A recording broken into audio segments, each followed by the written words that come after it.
Bem-vindos de volta, pessoal. Eu sou o Jackson e hoje vou analisar o caso de um tubarão branco que destruiu um barco com fundo de vidro e atacou 4 turistas. De um rastro de cheiro na água e um tubarão já circulando, a um homem aposentado na Tanzânia que caminhou em direção a um búfalo. Começando com Távio Rulli, que reservou um passeio de barco com fundo de vidro como surpresa de aniversário e não sabia que o piso entre ele e um tubarão branco nunca foi feito para aguentar. Era 14 de setembro de 2015.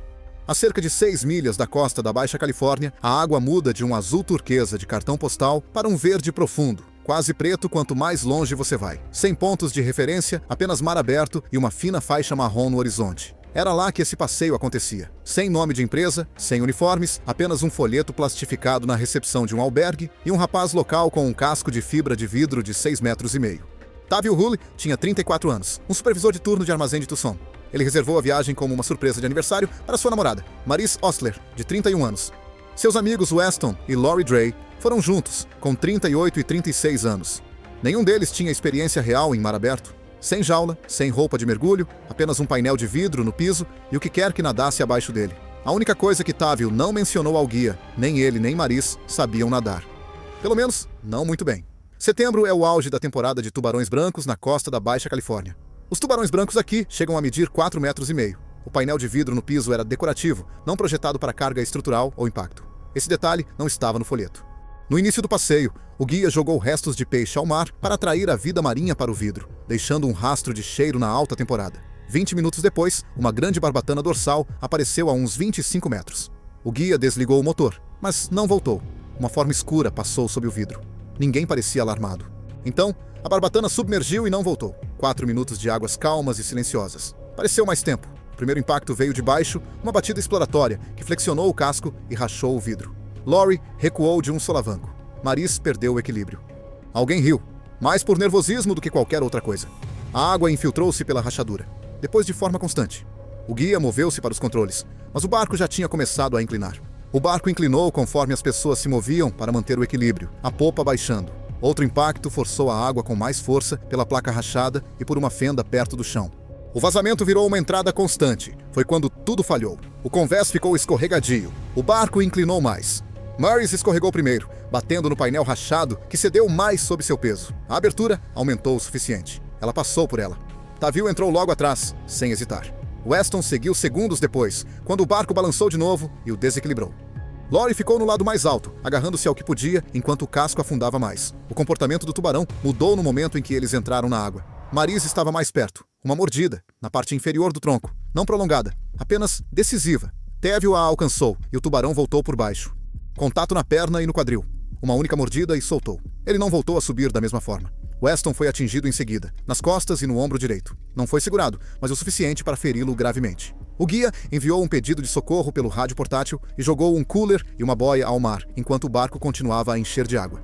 A embarcação não se despedaçou, apenas afundou conforme a água entrava. Já não era algo em que se pudesse ficar. Um barco de pesca a cerca de 3 quilômetros chegou ao local em aproximadamente 18 minutos.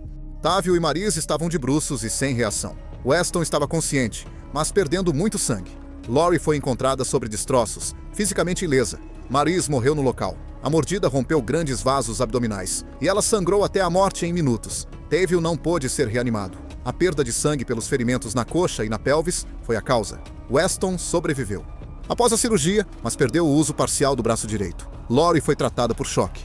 O operador não tinha licença de turismo válida. Os restos de peixe, o painel de vidro não classificado, a falta de equipamento de segurança. Tudo isso veio à tona na revisão. As mortes foram consideradas acidentais, com negligência do operador citada.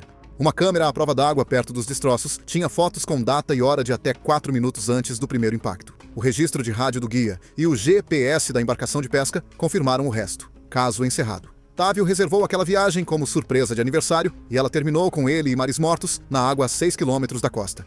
A seguir, vamos para o interior, um santuário privado de grandes felinos. Um turista pagante e uma cerca que deveria ter sido consertada semanas antes de ele passar por aquele portão. Foi em 3 de março de 2017. A propriedade ficava no centro da Flórida, um terreno privado montado como um suposto santuário de grandes felinos. Ficava afastado da estrada principal, atrás de uma linha de árvores com placas pintadas à mão indicando o caminho. Dentro, um estacionamento de cascalho e cercados de tela de arame ao longo de uma trilha de terra. Não é exatamente o que você imagina ao ouvir a palavra santuário. Aldrich Fenn tinha 41 anos. Um professor de educação física de Gainesville. Ele já tinha visitado uma vez e falava em voltar desde então. Desta vez ele veio sozinho. Sua esposa recusou, disse que o lugar lhe dava um mau pressentimento. Aldrich não era imprudente, mas era entusiasmado. O tipo de cara que chegava perto demais das coisas porque ficava genuinamente fascinado por elas. Ele já tinha sido repreendido pela equipe mais cedo naquele dia por se encostar em uma das cercas do recinto. O que ele não sabia era que a cerca ao longo do caminho leste tinha sido sinalizada 3 semanas antes por um poste de ancoragem comprometido, e ninguém o consertou. Tigres de Bengala medem em média de 2,70 metros a 3 metros de comprimento e pesam entre 180 e 250 quilos para machos adultos. Força de mordida de cerca de 1.050 libras por polegada quadrada. Eles são predadores de emboscada. Eles encurtam a distância rápido e baixo e vão direto para a nuca. O tigre no recinto 4 era um macho adulto, com cerca de 7 anos, e andava de um lado para o outro na cerca leste desde o início daquela manhã. A equipe registrou o comportamento, mas atribuiu a um horário de alimentação alterado. 2 outros visitantes mais cedo observaram o tigre pressionar todo o seu peso contra a parte inferior da cerca. Nenhum deles disse nada. Eu já vi isso acontecer tantas vezes. Alguém nota algo estranho e simplesmente continua andando. Aldrich chegou ao caminho leste por volta das 2h40 da tarde, sozinho. Ele parou no recinto 4, ignorou a placa de não toque afixada diretamente na cerca, agachou-se e enfiou o braço pela tela até o cotovelo para tirar uma foto de ângulo baixo. O tigre estava a cerca de 1,80 m de distância e o observava desde que ele parou. O poste de ancoragem cedeu no momento em que o tigre colocou todo o seu peso contra a base. A parte inferior da tela de arame abriu para fora. Uma fresta de 45 centímetros no nível do chão. O tigre passou por ela em menos de 2 segundos. Aldrich ainda estava agachado quando o animal o atingiu. Um golpe certeiro nas costas e no ombro direito que o jogou de cara no chão. O tigre se reposicionou imediatamente, com as mandíbulas fechando em seu pescoço. Ele foi arrastado por cerca de 4 metros ao longo do caminho antes que o animal parasse. Um funcionário ouviu o impacto e contornou a esquina em 30 a 40 segundos.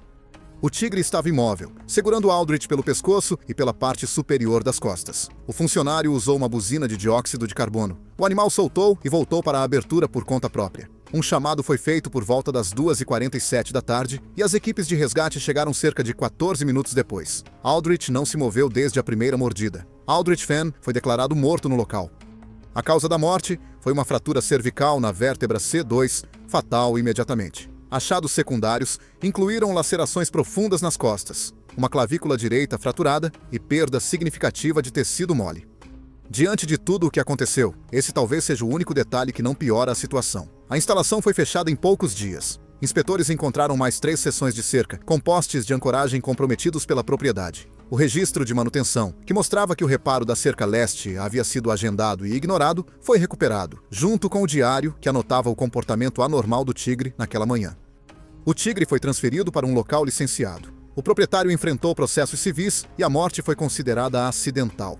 Aldrich cometeu um pequeno erro, mas o local cometeu um maior. A seguir, Zimbábue, um barco em um passeio privado no lago e um hipopótamo que ficou totalmente submerso por 2 minutos inteiros antes que alguém no barco pensasse em perguntar para onde ele foi.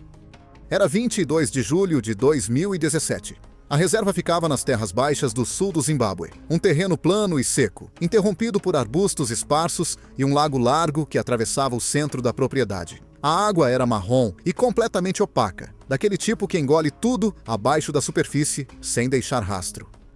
A reserva fazia passeios de barco em pequenos grupos 2 vezes ao dia e no meio da manhã o ar já estava a 33 graus Celsius. Os hipopótamos estavam na água desde antes do amanhecer. Gary Tolan tinha 52 anos, um gerente de logística aposentado de Denver.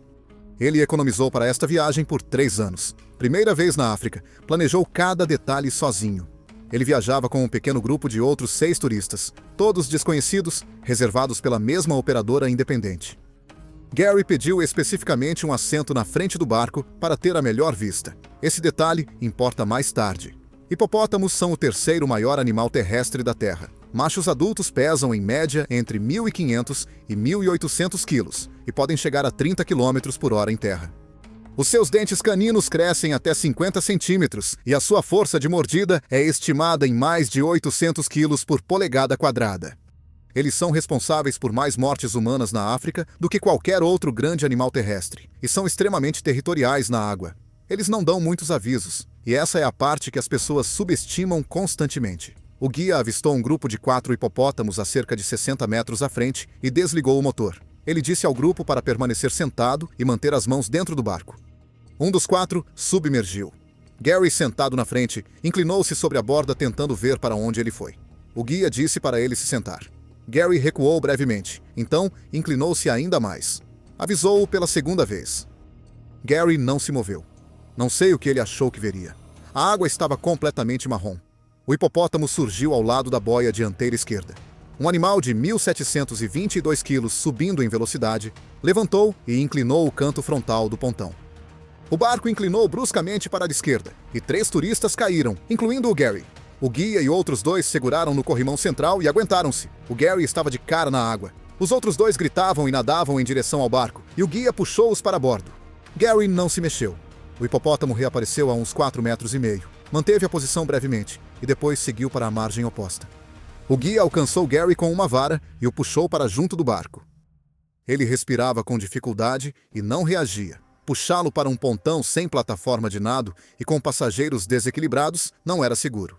Então, o guia passou uma corda sob os braços de Gary, prendeu-o na lateral, chamou a base pelo rádio e começou a seguir para a margem em baixa velocidade. Uma equipe de resgate os alcançou na costa cerca de 22 minutos depois. Gary não pôde ser reanimado. Gary Tolan foi declarado morto pouco depois de chegar à margem. A causa principal da morte foi afogamento, com traumatismo contuso na cavidade torácica como fator contribuinte. A mordida do hipopótamo fraturou 6 costelas do lado esquerdo dele. 2 se deslocaram para dentro e perfuraram o pulmão esquerdo. Ele estava inconsciente e de bruços na água antes de o guia prendê-lo, e a aspiração de água começou antes de ser puxado para a lateral do barco. Qualquer um dos ferimentos, sozinho, exigiria intervenção cirúrgica imediata para sobreviver. Naquele lago, ele não tinha chance. O guia seguiu o protocolo o tempo todo. Distância correta, avisos claros, resposta adequada após o ataque. A análise pós-incidente não encontrou violações da parte dele. Disseram 2 vezes para o Gary sentar, e ele não o fez, e o seu peso ao mover-se na frente do barco colocou-o diretamente sobre a água quando o hipopótamo surgiu. A morte foi considerada acidental. O registro de rádio do guia, os dados de localização por satélite e os depoimentos das 5 testemunhas sobreviventes foram todos recuperados, como prova.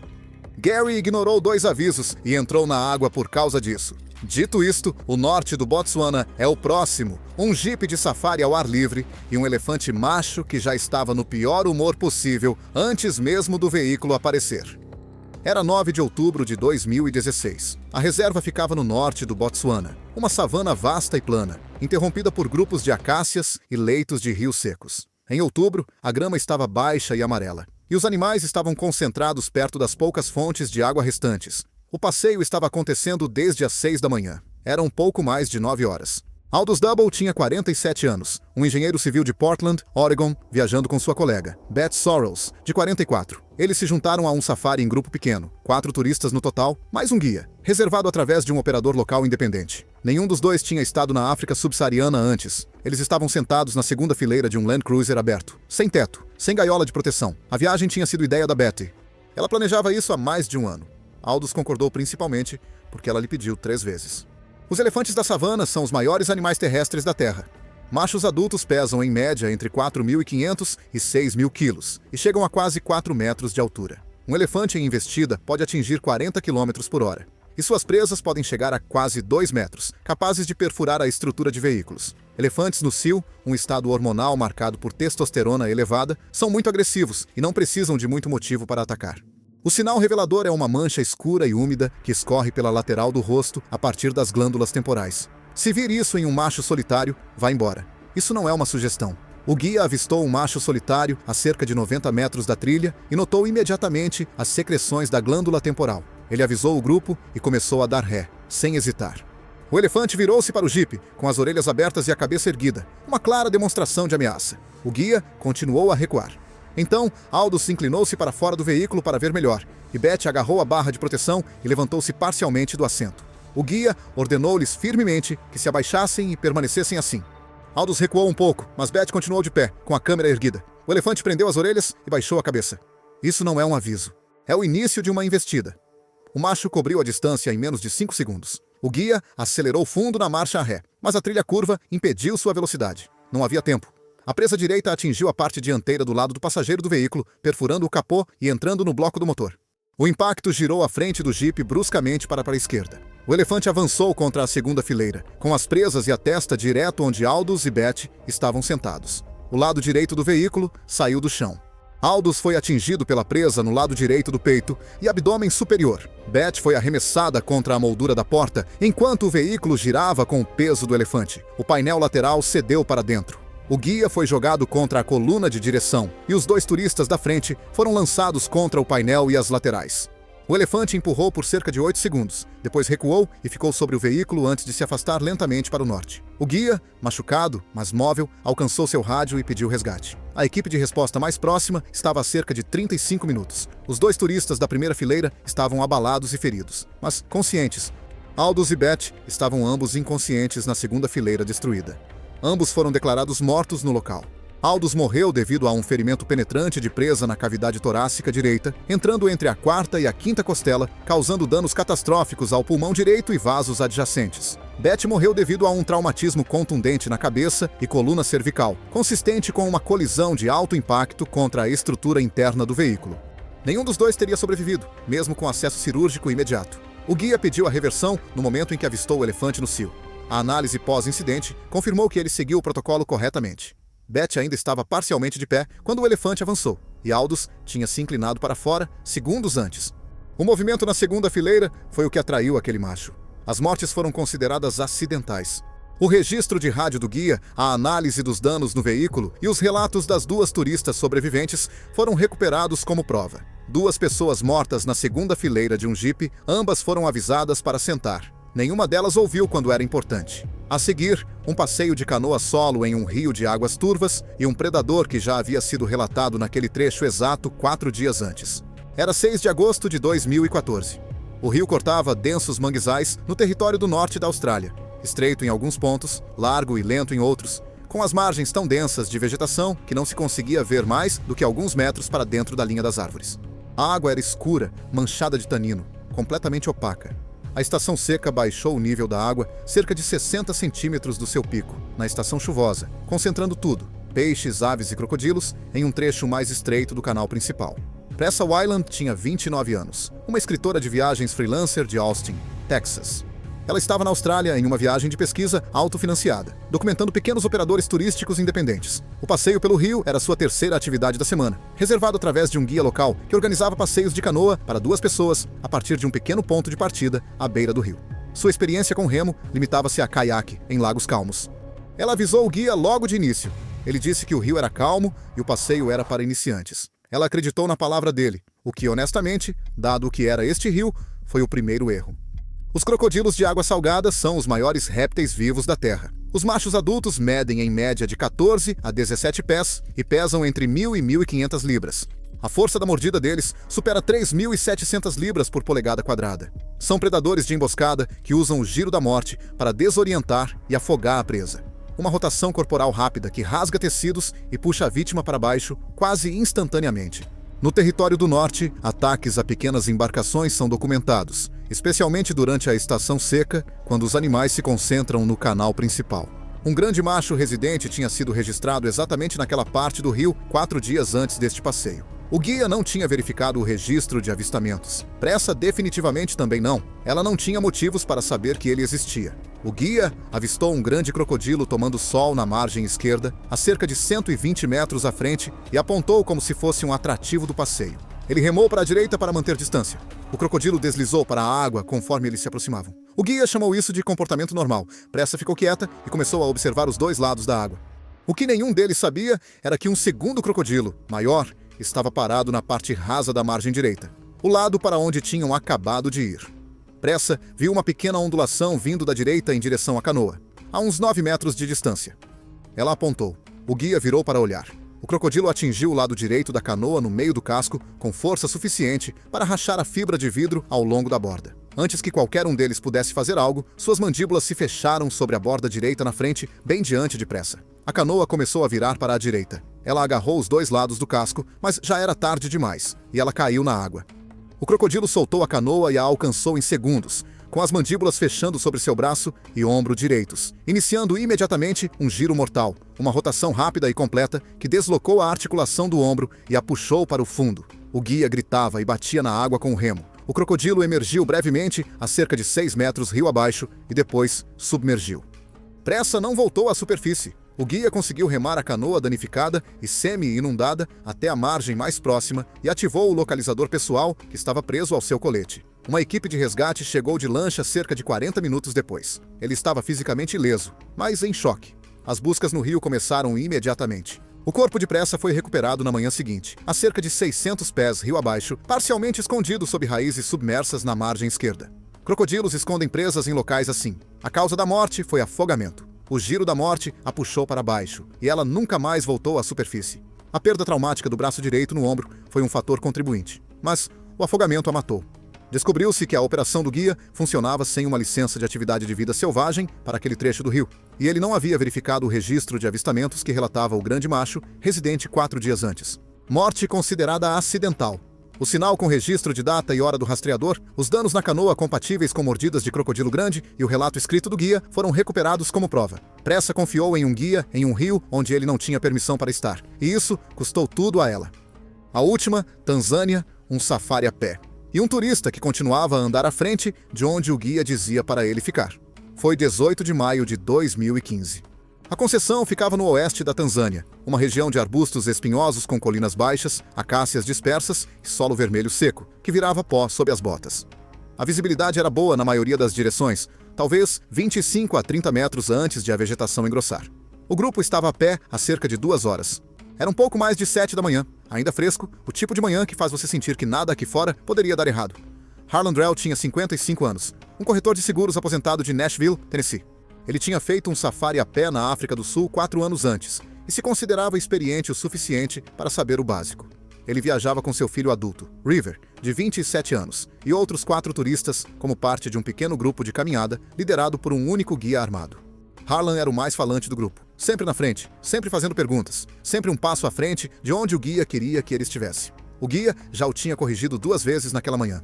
Fez-me lembrar aquele tipo de pessoa, em todo passeio em grupo, que acha que as regras são apenas uma sugestão. Os búfalos africanos estão entre os animais mais perigosos do continente. Touros adultos pesam entre 500 e 800 quilos e chegam a 1,70 m de altura na cernelha. Sua base de chifres fundida, a espessa placa óssea no topo do crânio, torna uma investida frontal quase impossível de parar, exceto com um rifle de alto calibre. Eles não fazem investidas falsas como os elefantes. Quando um búfalo decide atacar, ele vai até o fim. Touros solitários são considerados os mais perigosos, mais velhos, muitas vezes com ferimentos antigos e com pouquíssima tolerância para qualquer coisa que se aproxime demais. O guia avistou um touro solitário parado em uma mancha de sombra a cerca de 33 metros à direita da trilha. Ele parou o grupo e sinalizou para todos manterem a posição e irem para a esquerda para aumentar a distância. Harlan não foi para a esquerda. Em vez disso, deu 2 passos à frente com a câmera em punho. O guia sinalizou para ele voltar com firmeza. Harlan deu mais um passo. A cabeça do búfalo baixou. E só para deixar claro, uma cabeça baixa em um búfalo do cabo não é um aviso. Já é o ataque. O touro percorreu 33 metros em cerca de 4 segundos. O guia não pôde atirar. Harlan estava diretamente na linha de visão. O chifre direito atingiu o lado esquerdo de Harlan na altura do quadril, impulsionando-o para cima e tirando-o do chão antes de arremessá-lo a cerca de 2,5 metros para a direita. O búfalo não parou. Ele se virou e encontrou River, que tinha dado um passo à frente ao ver seu pai cair.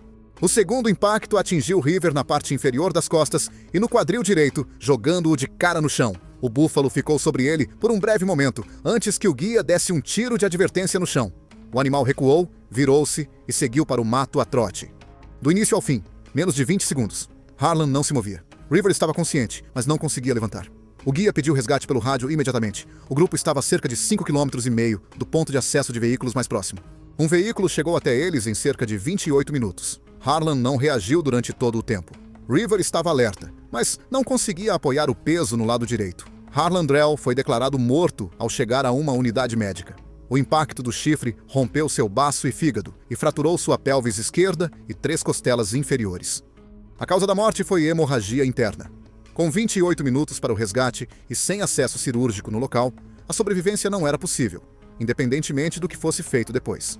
River sobreviveu, com o quadril direito fraturado, 2 vértebras lombares fraturadas e contusões profundas nos tecidos moles da região lombar. Ele passou por uma cirurgia e se recuperou ao longo de vários meses. O relatório pós-incidente do guia documentou a falha repetida de Harlan em seguir as instruções, incluindo as 2 mudanças de direção feitas naquela manhã.